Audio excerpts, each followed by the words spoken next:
नमस्कार, स्वागत आहे तुम्हा सर्वांचं माझ्या चॅनलमध्ये. तर आज आपण वर्षभर टिकतील असे फ्रेंच फ्राईज बनवणार आहोत. त्यासाठी मी ते 1 ते 1.5 किलो बटाटे घेतले आहेत. ते स्वच्छ धुवून घेतले. त्याचे आता साल काढून घेऊ आपण.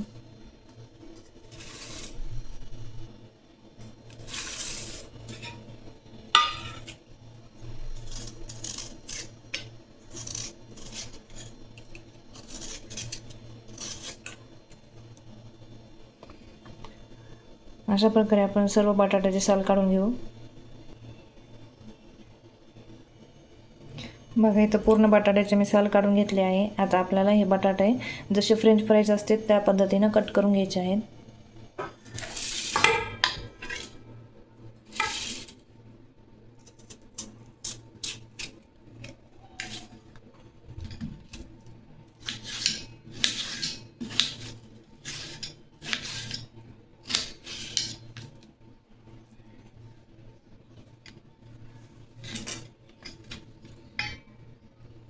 अशा पद्धतीने आपण आता कट करून घेऊ सारे बटाटे. हे बघा,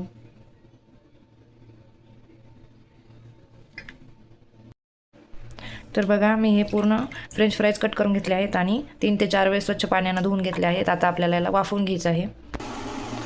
वाफवून घेण्यासाठी मी इथं पाणी गरम करायला ठेवलं होतं. पाणी गरम झालं, त्यामध्ये आपण आता हे चवीपुरतं मीठ टाकू.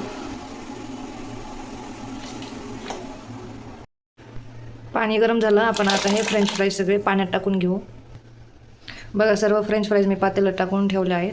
आता हे मऊ होईपर्यंत आपल्याला वाफवून घ्यायचे आहेत. 10 ते 15 मिनटं झाली. आपण आपले फ्रेंच फ्राईज चेक करू. आता वाफवून झालेत का नाही बघू.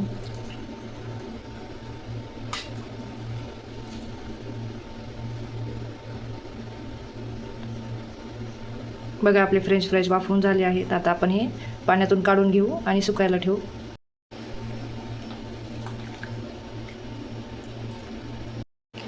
बघा, आपले फ्रेंच फ्राईज आता मी काढून घेतले आहेत. आता आपण हे वाळवून घेऊ.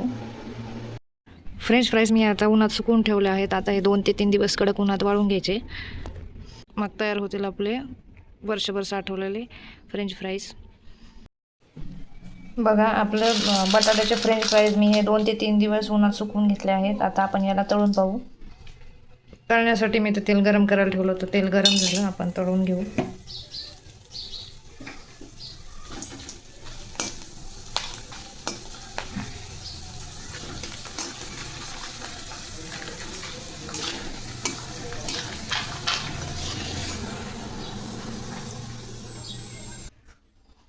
बघा, तयार झाले आपले फ्रेंच फ्राईज. तुम्ही हे फ्रेंच फ्राईज वर्षभर साठवून ठेवू शकता. मुलांना तुम्ही हवं तेव्हा तळून देऊ शकता. तुम्हाला एक तोडून पण दाखवते. बघा, किती क्रिस्पी झाले आहेत.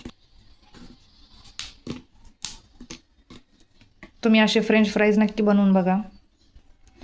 माझा व्हिडिओ आवडला असेल तर लाईक करा, सबस्क्राईब करा आणि व्हिडिओ शेवटपर्यंत पाहिल्याबद्दल धन्यवाद.